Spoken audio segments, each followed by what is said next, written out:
Hi, and welcome to the Airbrush Garage. I'm Dan, and thanks for checking out my channel. I'm going to be passing on all the tips, tricks, and accessory builds that I made for my airbrush area in my garage throughout my past 20 years. I know how I struggled when I was a beginner, so hopefully some of my videos may make your life a little bit easier and help you move forward in your airbrushing endeavors. So if you like this content, hit that subscribe button down below, hit the bell so you don't miss out on future content. So with that, let's get started. Hi, I'm Dan and welcome to the Airbrush Garage. Today, I'm going to be showing you how to airbrush fur. So, a couple tools you're going to be needing to learn how to do this technique. There's some scratching tools. You know, when I first got started in airbrush, I was always wondering how those really cool artists were making hair and fur look so realistic. And I always thought it was done just solely with an airbrush. Well, I soon found to learn that it wasn't. Matter of fact, the technique is mostly done with some scratching tools. You're going to use your airbrush to add the color, and then you're going to use your scratching tools to create the fur or the hair. And today we're going to be focusing on fur. So what I'm going to show you is a couple tools here. Is a number 10 blade, and the number 10 blade on the X-Acto blade. I use this one I like it because it gives you a nice sharp point, so you can turn it and use it for fine lines, or you can get a softer edge with the curve. A regular X-Acto blade for nice fine lines, and then a tool that I just discovered recently via watching the guys that I watch on the internet. I'll have a video on that, so look for that video. Is some fiberglass scratching tools. This is a EuroTool. It's called a EuroTool, and I'll have a link for it down below. But basically, it's a fiberglass insert, and it's little fine hairs of fiberglass that are all put together. As you start scratching with it, it actually frays a little bit at the edge. But I really like these tools. I have a fine one, and I have a thicker one. I do use the fine one a lot more than I use the thicker one, but it's just nice to have in my arsenal. And then I use a weeding tool. This is one of the first scratching tools I ever used before I had the fiberglass tools or even knew about the X-Acto blades that I could use those. So this is just one of my old go-to tools, but what it is just a weeding tool for vinyl. You know, you got your vinyl people. You'll also see me use this tool for templates later on. I'm gonna have a video on the Cricut. So keep an eye out for that. But yes, it gives you a nice fine point. You can put different points for weeding. You could take them out. So I do like this tool too. So that's some basic tools that we're going to be using to create this. So with that, let's check it out. Okay, so I just fogged in a little tiger right here with just some black, just for demonstration purposes. It's a template actually I made on my Cricut. I'll be having a video on how to make templates on a Cricut at a later date. But right now I just use it to fog in. Again, the intention of this video is not how to make a tiger, but it is how to create some fur. So with the tools that we already went over with on how to do that, once you fog this in, basically what you need to know about scratching is you need paint in order to remove the paint. What I mean by that is if I started scratching, say here, and I was going to put I wanted some fur out here. As you can see, as I'm scratching, I'm only scratching the surface of this. There's nothing out here to give me the effect. Whereas down here now, I had to fog some paint in on the outside. So as I'm starting to scratch,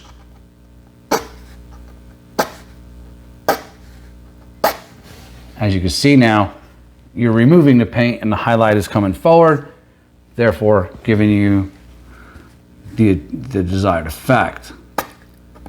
So basically, what you need is it's a series of layers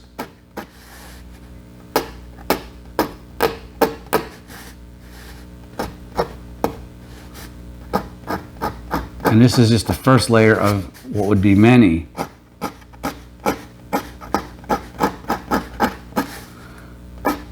And hair and fur is nothing more than creating texture. So you're going to create the texture with these scratching tools, and you're just going to keep working it until you get what you think looks right. And the cool part about it is there's really no wrong way to do it, in my opinion, because hair and fur is so random. But what you're looking to do, you know, there's techniques or tricks, or not, I wouldn't say tricks, techniques where, you know, they talk about a cross technique where it's, you know, a hatch technique where you go in one way and you come back the other. Okay, again, that's just a texture technique, you know, and one that could be used in creating hair and fur. And I probably even do it sometimes without even knowing it. So, as you see how solid this is, you don't want that to be solid. You want that to come off as some, you know, looking some hair, right? So you're going to scratch into it.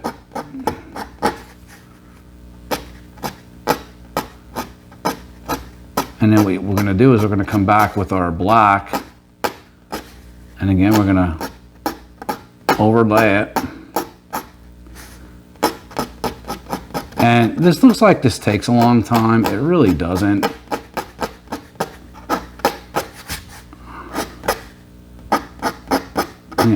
And we're only going to do this little part right here just to show you.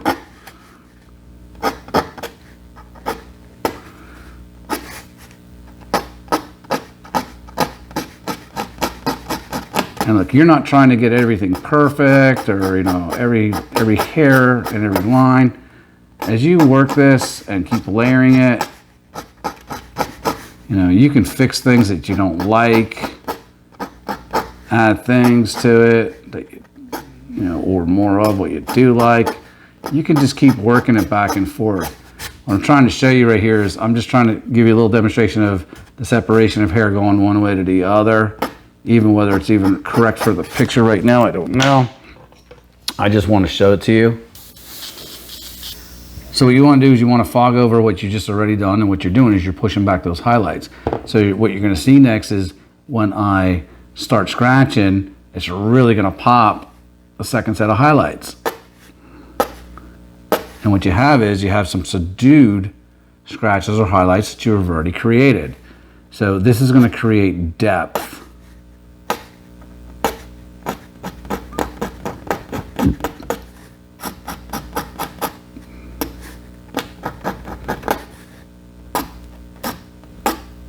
See how those highlights really pop?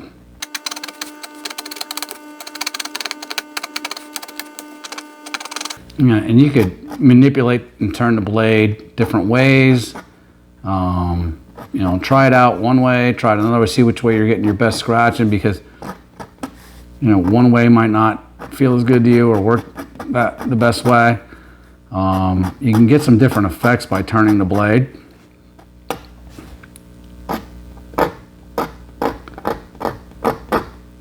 And again, you want to keep a sharp blade. On the terracotta slate paper, the blades last a long time. On canvas, it really does wear them down. If you want a little bit of a softer effect on some of this stuff, you can bring up some of your other tools.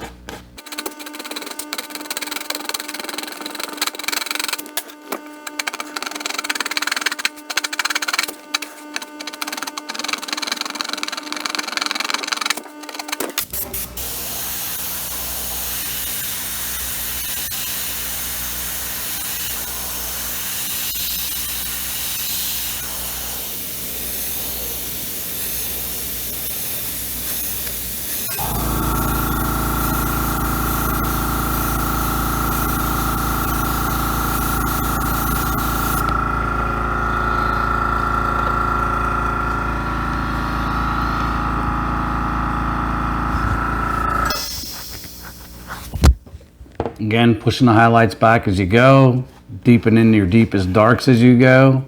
Again, you're going to create depth where that's coming, rolling out. So where you want it to roll out, obviously, you're going to add your highlights.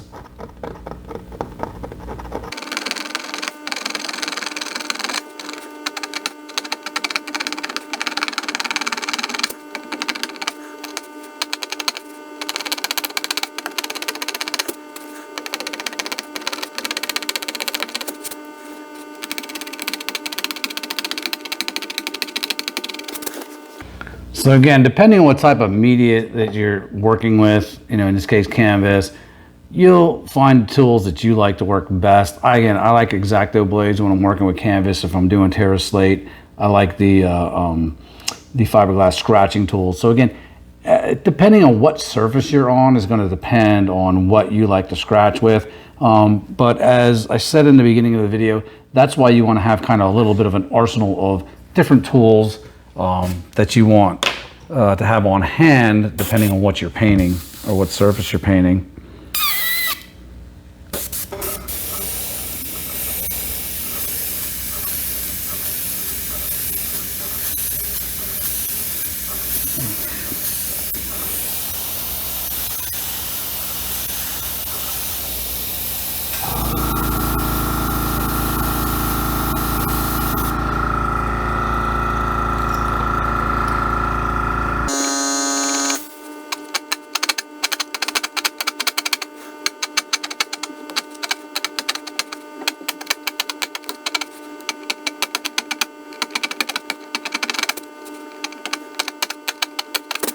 So there you have it. That's just the basics on scratching. The other thing I can tell you is it just comes with practice, a lot of experience. But that will definitely start achieving some fur or hair. I will have a video on just doing hair with some different eraser techniques. But as far as doing fur, like I said, these are just the basics, but there's really not much more to it.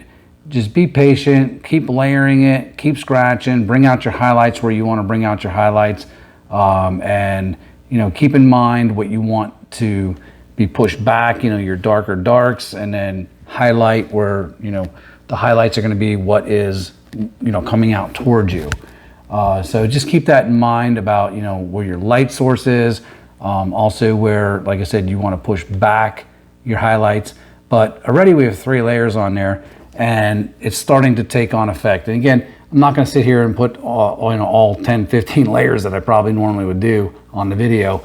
But when you really start looking at it, you can really start seeing there's just already 3 or 4 maybe different values, if not more, just from scratching in that. So that's what really makes it start to happen, is the layering and the scratching. So it's a matter of using the airbrush just to shade or just to get the paint down, and use your tools to actually create the effect.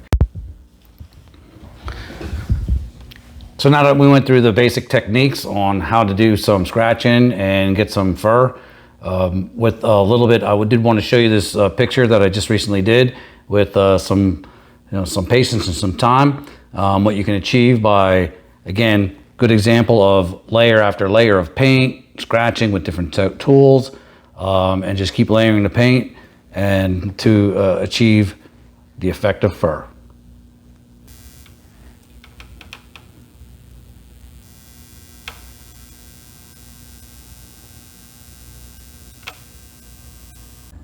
Hi guys, thanks for coming by the Airbrush Garage.